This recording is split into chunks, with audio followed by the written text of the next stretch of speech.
Hello, my name is Taya Bonicos and welcome to The Good. Today we're going to talk about good in fashion and tech.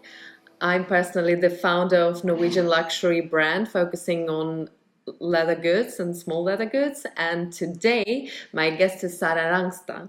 Welcome, Sara. Please tell me about yourself. My name is Sara Rakstang, as you say so, and I'm an entrepreneur and founder behind Repasdo. I'm 44 years old, engineer and entrepreneur.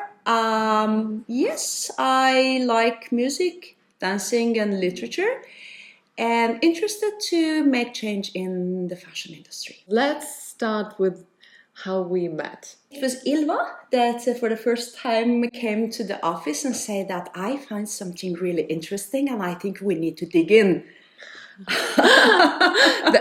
I think it was actually mutual. I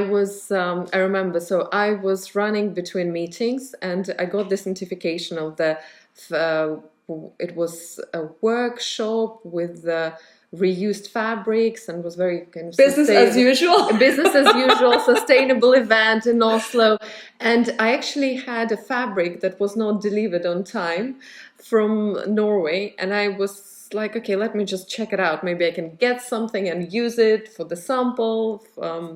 So I got there, and there were a few people there, and there were very cool girls interacting, and that was Philippa, Ingrid, and Ilva. And I was like, what do you do? And then she's like, we do fashion tech. We're this cool company. And I said, I want to talk more about it. Yeah. And then was the conversation. But when we met, it is exactly like when you have the same idea and you're thinking about the same principle. Boom. It was like that in your office. And I remember when I went out of your office, I was just nearly dancing. And I said, finally, I found somebody that's... And then I think after that, it's just fly. So when I've learned about you and I've learned more about the product passport, I wanted to really understand also your path. How did you get to that? What is it? It's still very innovative. And what is a product passport? Maybe I need to start a little bit backward because, believe it or not, my background has nothing to do with the fashion industry. I'm an engineer, and I started my career in oil and gas. 2009, after 10 years, I moved to renewable energy. So technically, I work everything from larger scale, standing in a parliament, presenting the new renewable program in Kazakhstan on behalf of Germany, to talking to small suppliers in Qatar, talking how they can join force with international supply chain, delivering gigawatts solar power plants together. So I'm at the same time learning that why it's not working, How many years have you spent? It was nearly 20 years. So going really deep into your personal story. So where you were born, where you were based in some time. I know today we're in Oslo, Norway, but maybe chronological history. Norwegians, they have this phrase, they call it ørkenjente. Det betyr desert girl. So Iran, my home country, is not really a desert. It's quite high mountains, Caspian Sea, everything. But I love the name desert girl.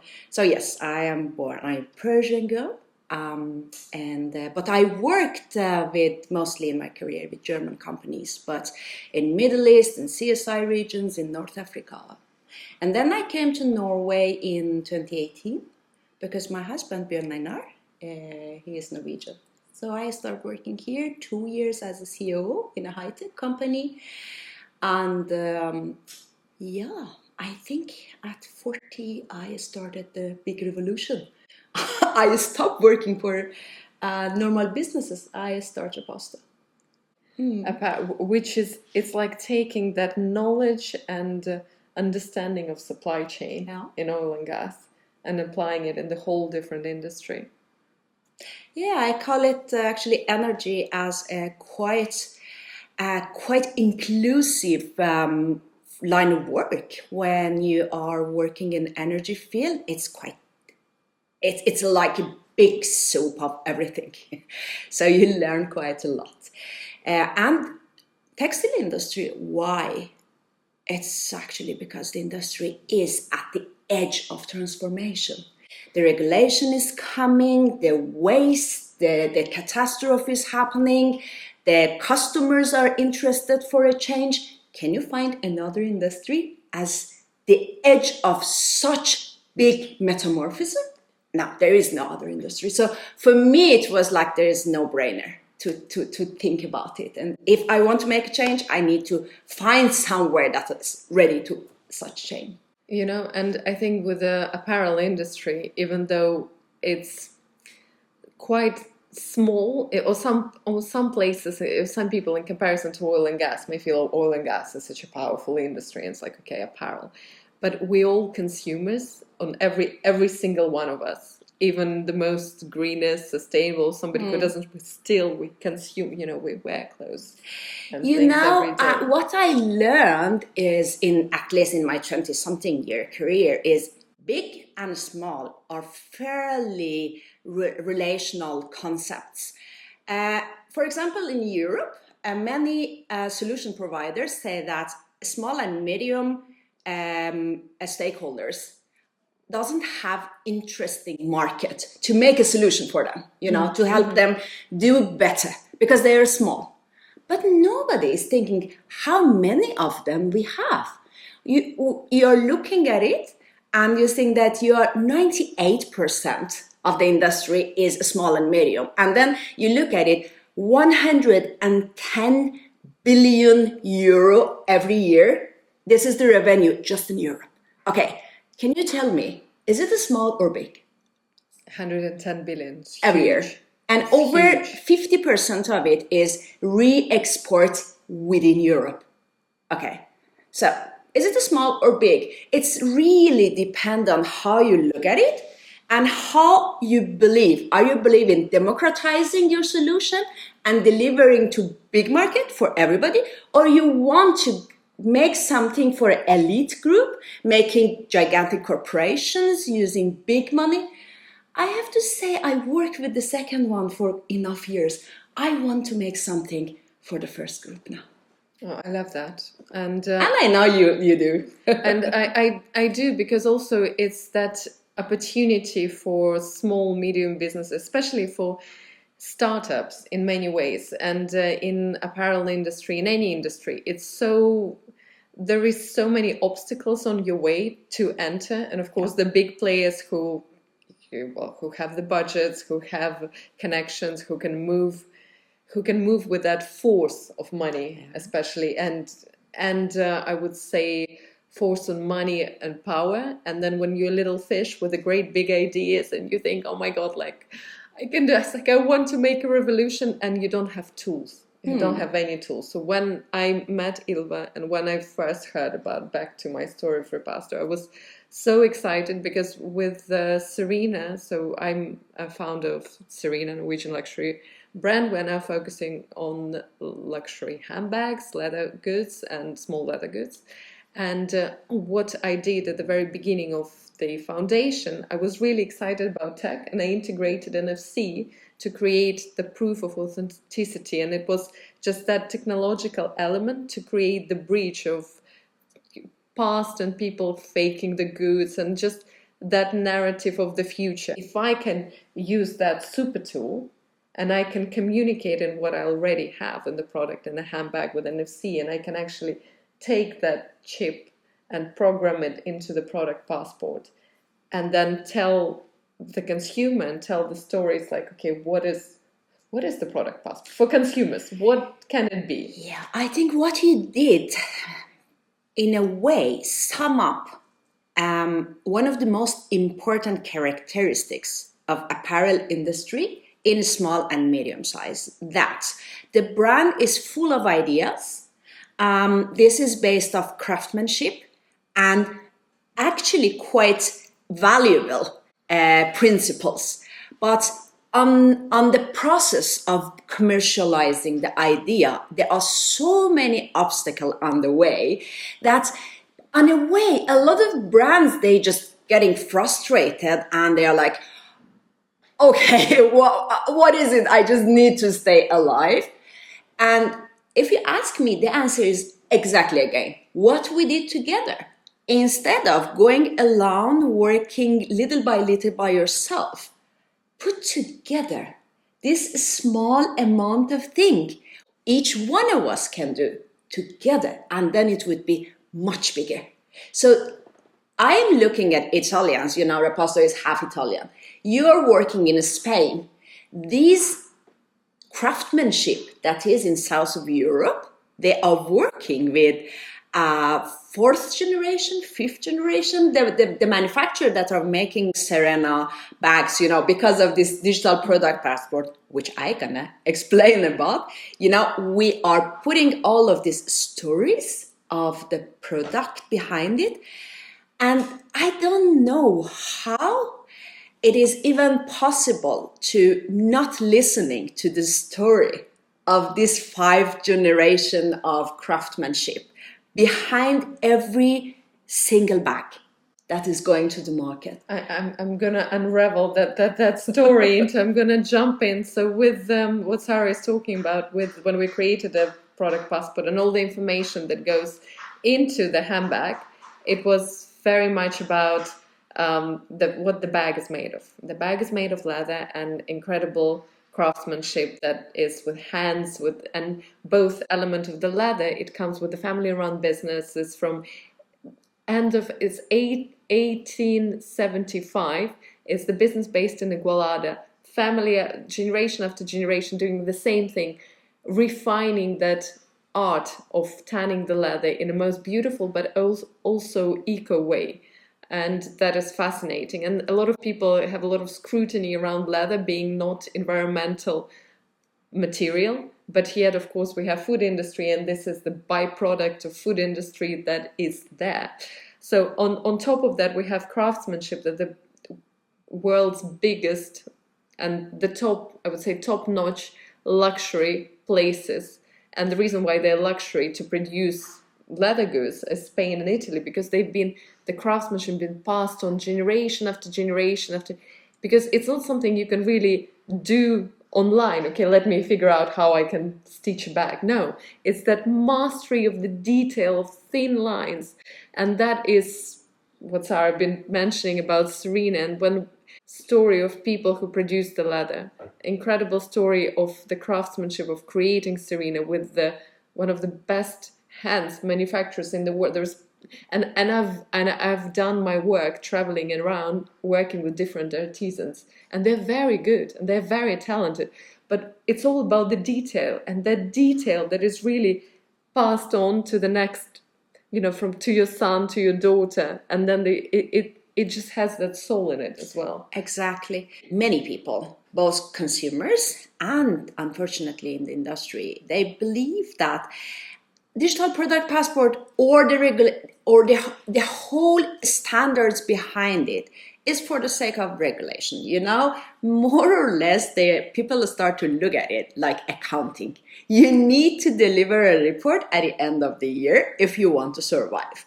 But it is not that. Am I participating in something good, or am I participating to something destroying a society? So let's look at it like that.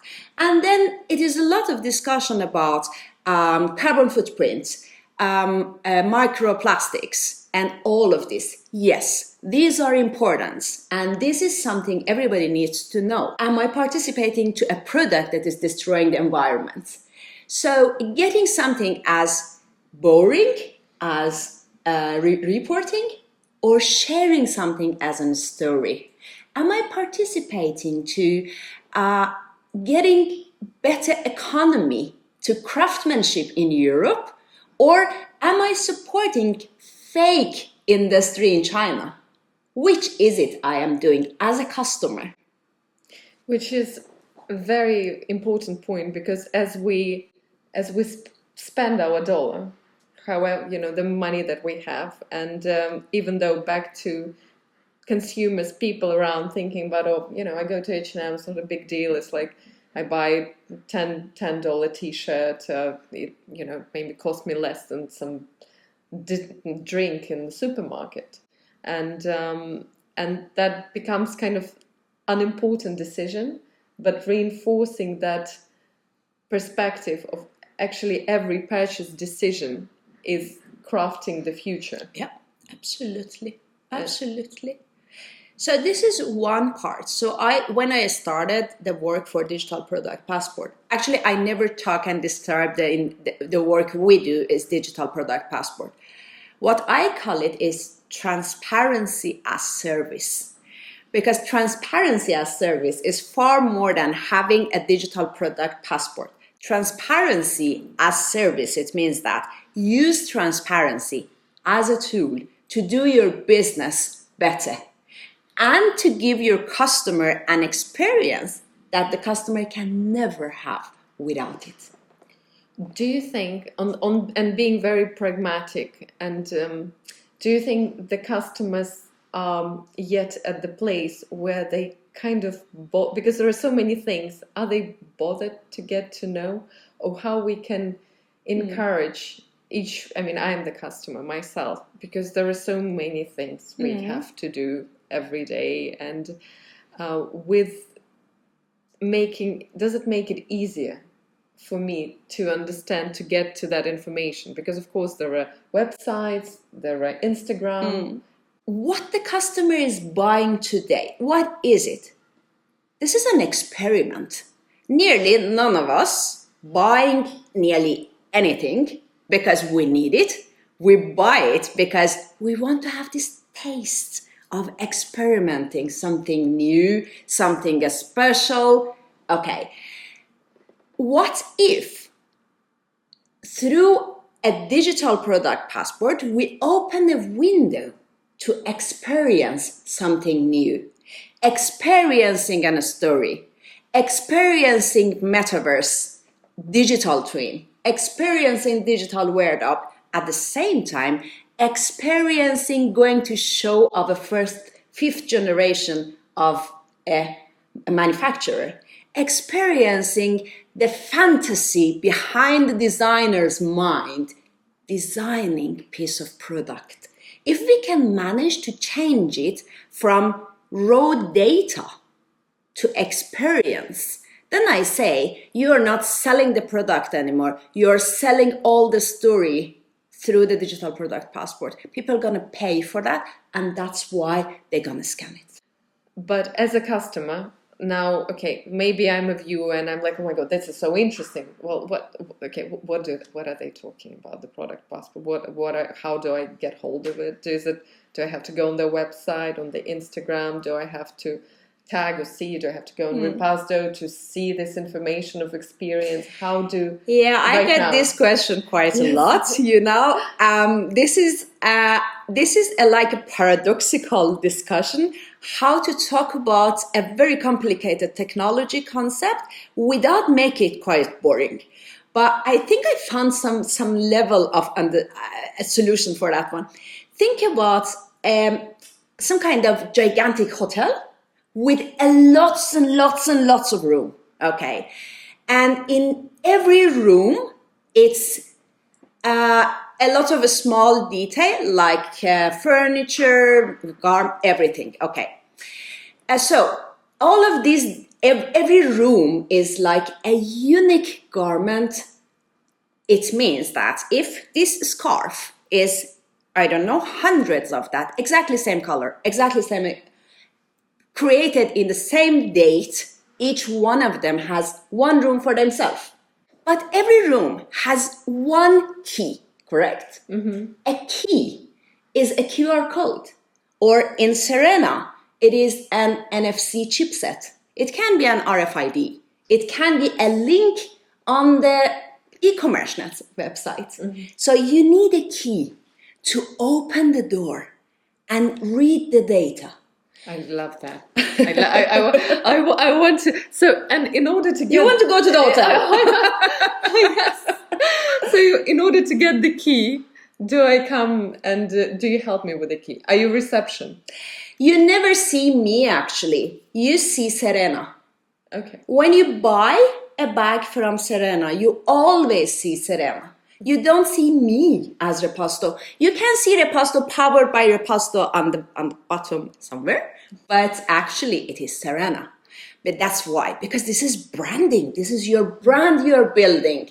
So it's important that the information is accessible, but on the key, it's the address of the key. When you look at the key, it says, okay, property of Serena. Okay. It needs to be like that. And a little bit more, even more complicated, you can have kind of key that has very international standard, for example, GS1 standard. If the key is scanned by custom in between, I don't know, if you're exporting to US and they're scanning, they are opening the room, but they are looking at completely different. They are just seeing the windows and, without furniture. And if I, as a customer, open it, I see different thing inside the room. And if in the cashier, somebody sell it and they are scan it, they are looking, okay, what is the price? What is the discount? And when they scan it, it automatically can remove one from the warehouse. So it's really depend. Are you using this kind of keys? You are using old keys. How is the quality of the key is also important. And so altogether, Repasdo allows for all of this to communicate. Yes. From the cashier through shipment element and to the... Let's say just imagine in Peru, there is Julio has a sheep farm. Mm-hmm. So this is from the sheep, shown the sheep that this is the wool come from. And then going through weaving, washing, and getting it to piece of fabric. And then the piece of fabric is making it in Argentina. And then from Argentina is sent to Spain for making it to a piece of dress or jacket in a company there. And then sent to Paris in a store or in Oslo for being sold online. And after that, I am going to buy it, and then I am going to share my experience about that. I can create a digital wearable for myself and share it with a couple of friends about it and have a digital twin about that. And then check, okay, where can I, for example, adjust it sometimes because I'm a little bit thinner or thicker or something. And then I want to sell it again. Somebody else gonna buy it in China or in Hong Kong. Everything till the last time that's incredible. Yeah. That's really, I find especially the storytelling of the, of the product after it's already been with the consumer. Because one of my points of inspiration as a little girl was the classic Chanel flap bag, because they were, for me, they were so unattainable and so far away in this glamorous Paris. But they've been going on like from 50s, 60s, and even now we can get hold of the vintage bag. And, sometimes you'll find out, oh my God, this was, maybe this was worn by the celebrity that I'm admiring, and now I have it. And with this technology, it kind of I feel from my perspective as a consumer, it makes every single thing a bit more special. Yes. Because okay, well, I've got the t-shirt for $10, who cares, it's ripped. You've got something special that you like, and you put on your stories oh my God, this is became my wedding shoes, and there's so much positive energy in that. And then, you had enough, or you maybe pass it on to someone in your family, or you resell it. Yeah. And then it's a beautiful story. And then the next person can really cherish it in a different way. This is exactly what today is missing, because when you go to the circular life part of the life of the product. All the story and the information behind that is missing because we are not keeping safe the information.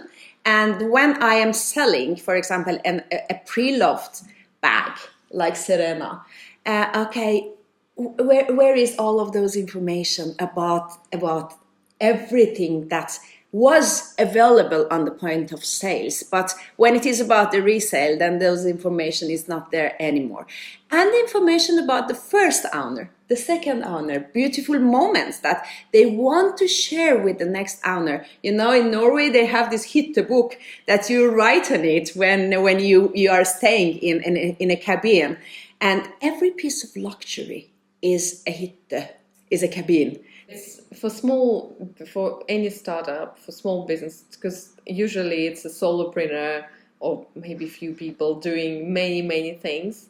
And this, as you really explained it in detail, it's such an important foundation that gets overlooked. And then often because, as you mentioned, with brands, so with a new business, you have to survive somehow. So your focus is not there. But having this foundation, so I'm so excited. So for us, it's still early days as a brand, and to integrate that and see those stories flourish, activated with the time. Because what we have now, we built this amazing product. We have loyal customers. We have some traction of the story. We had customers who've been with us from first day. So that's, let's say, a bit more than 2 years of active from the purchase day. Then we had an interesting story with Royal Customer, which is if we had active product passport on that particular bag, imagine that bag when it goes out on auction sold. Well, this bag was, because for the brand, it's such a big step in the history, but also in the global world, it's been everywhere. It's royal wedding is a big step. But to have that information and then to move forward both as business and as business, what's important is the data that you can show, and that's also how you can build up upon. Yes. Because this worked, that didn't work, so we can make informed decisions based on all the information that we have. Yeah. So I really let's not forget that regulation are coming. So tell like for let's say somebody is out not in fashion, they are maybe curious about fashion, they want to do the right thing, or they want to understand the sustainability regulation. What is the next regulation that is? So in a nutshell, what is happening is that from next year, and this is not actually in some other era or something, it's next year. So 2025. This is 2025 till 2030 in a gradual process. It's come to a strict regulation in the whole Europe. And when we say whole Europe, we are saying even Norway, Liechtenstein, and the other that has the extra attachment to EU as a whole. Yes. So any product related to textile, so we are talking about even about the outdoor gears like tent or anything, that want to be sold within Europe, imported, produced here, exported, imported, again, whatever. They need to follow this regulation. So according to this regulation, all these products needs to have a digital product passport showing the product history, following a series of standards. This is about labor, this is about environment, this is about circular life cycle, and this is about recycling. The recycling is mostly the government's part that in every country they need to set in motion some processes. But in the beginning, it is just larger scale companies from next year that they need to start. And then it's medium.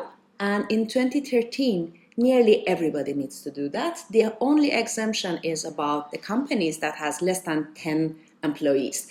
But imagine, if big companies and medium ones need to do something, you're not going to survive without delivering a digital product pass. They're going to make it like a mainstream in the market. They're going to make it like a taste everybody want to have it.